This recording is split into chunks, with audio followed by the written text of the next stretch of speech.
Welcome to the season finale of AI Security Explained. Over the last 4 episodes, we've walked through prompt injection, data leakage, supply chain risks, and model misuse. And today, we bring it all together. Because the moment you lead an AI plan, call tools, and act in a loop, every one of those risks gets amplified. This is what it takes to secure AI agents. So here's the shift that changes everything. An agent doesn't just answer, it plans, picks tools, acts on the result, and loops, often with very little supervision. That means one injection can trigger many actions.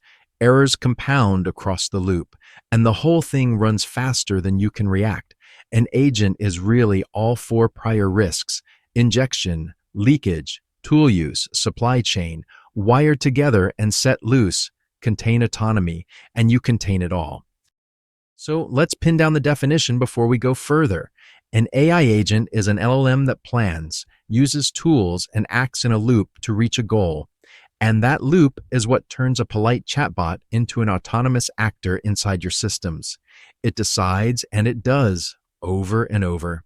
That's why it inherits every risk we've covered so far, and why security, from here on out, really means bounding its autonomy. And here's that loop laid bare. The agent perceives, reading input, and retrieve data, which is exactly where prompt injection and RAG poisoning enter. It plans, and that reasoning step can be steered by a hostile payload. It acts by calling a tool, where insecure tool use becomes a real-world effect. Then it observes the result and feeds it back, compounding errors and leaks. Every cycle is another chance for any one of those risks to fire autonomously without you in the loop. So why are agents fundamentally harder to secure than a chatbot? 4 reasons stack on top of each other. Autonomy means no human is checking each step.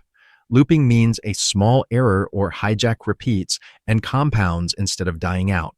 Many tools means big capability and a big blast radius when something goes wrong.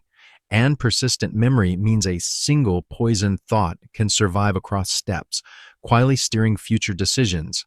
A chatbot mistake is one bad answer. An agent mistake can be 100 bad actions before anyone notices. And here's how those properties turn into an actual attack chain. The agent pulls in a web page or email as context. That's your RAG surface from episode 4. Hidden inside is a prompt injection straight out of episode 1 that quietly rewrites the plan. The agent then calls real tools on the attacker's behalf. Episode 3, and loops, leaking data on every iteration, which is episode 2.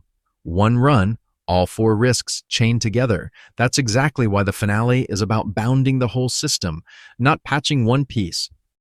So if chain risk is the problem, here's the principle that holds the whole finale together. Least autonomy. Give the agent just enough capability to finish the job. The fewest tools, the smallest permissions, the tightest scope, and a human gate on anything that actually matters, because the difference is stark. Max autonomy means all tools, no gates, long loops, and one hijack runs wild. Least autonomy means scoped tools, gated actions, bounded loops, and a blast radius you can actually live with. That principle lands first on tools. Every tool you wire into an agent is attack surface, so start by cutting anything that isn't strictly needed and run what's left at least privilege, scoped, read only where you can, with tight credentials. Then bound the damage with per-action limits on spend, rate, and batch size, and keep actions on a strict allow list rather than open-ended execution. The agent can only ever do what its tools allow, so make the tools small and sharp. With tools locked down, the next layer is gates and limits around the loop itself. Require human approval for the big, irreversible actions: sending, paying, deleting, deploying, and put hard ceilings on spend and API calls so a bad run can't bankrupt you.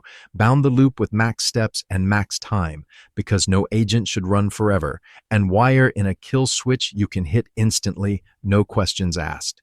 Remember, autonomy is a dial, not a switch. Only turn it up as far as the task and your safeguards actually allow. The third defense is to isolate and observe. Run the agent and any code it generates in a sandbox with no standing access to production, secrets, or the wider network. If something hijacks it, the blast stays in the box.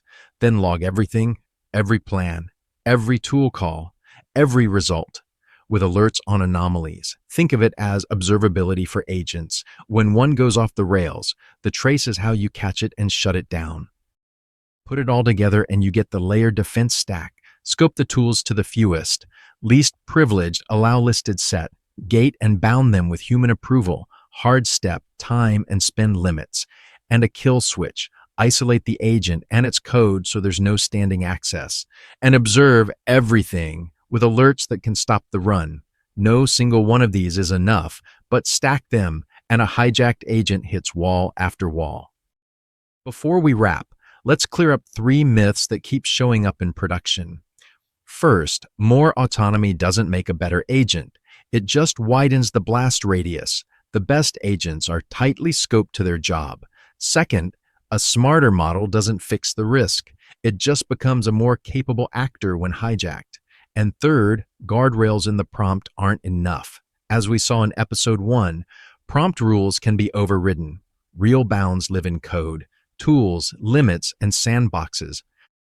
Which brings us to the playbook for building agents safely. Give the agent the least autonomy it needs to finish the task. Never broad, standing access to your whole tool chain. Put a human gate on the big, irreversible actions and bound every loop with hard limits on iterations, spend, and rate. And sandbox everything.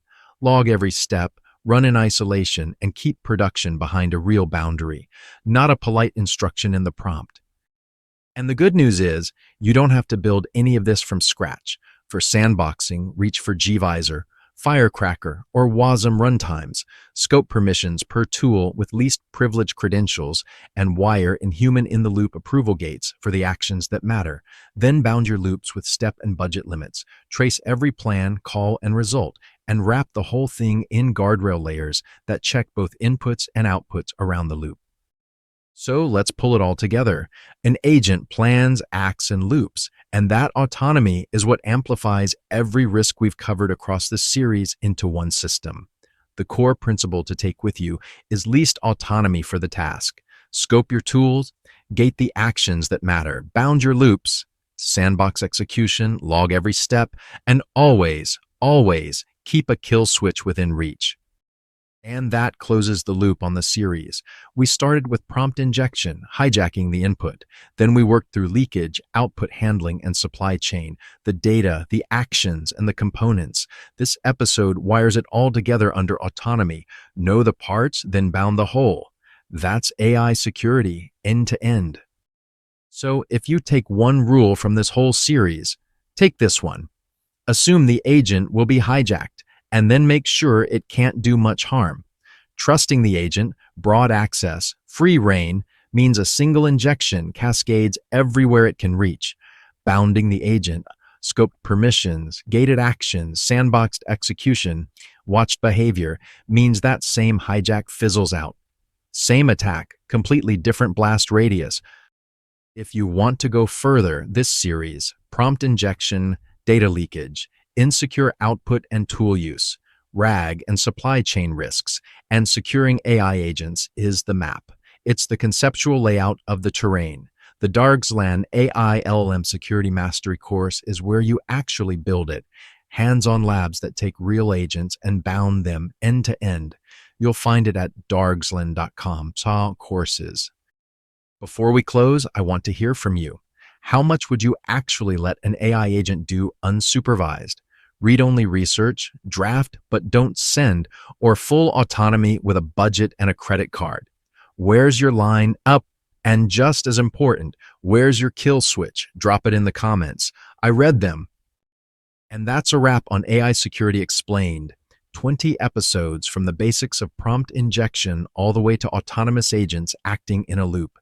If you're ready to go from understanding these risks to actually building defenses against them, the full Dargslan course is waiting for you at dargslan.com. Hit subscribe, and I'll see you in the next series. Thanks for watching.